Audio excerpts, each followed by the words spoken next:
A few moments later.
Tôi năm nay hơn 70 tuổi mà tôi chưa gặp cái trường hợp nào mà nó như thế này.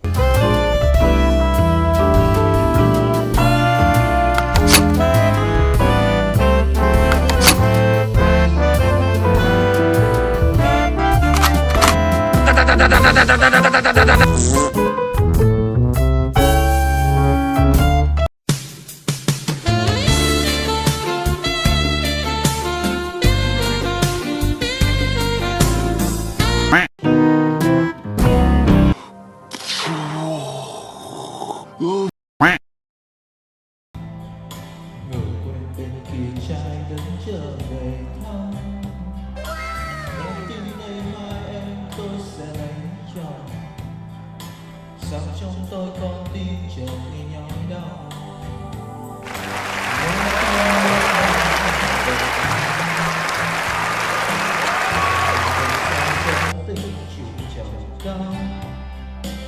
Nghe tin hôm qua em suốt ngày ngỡ ngơ, và ngồi bên in nhà em tay ôm hạt gấu.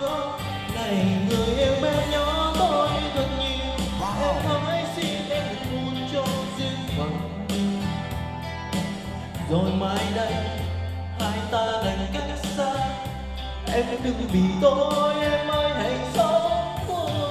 Này người yêu bé nhỏ tôi cho thật nhiều, em ơi xin đừng quên Lãng trong cuộc đời mới.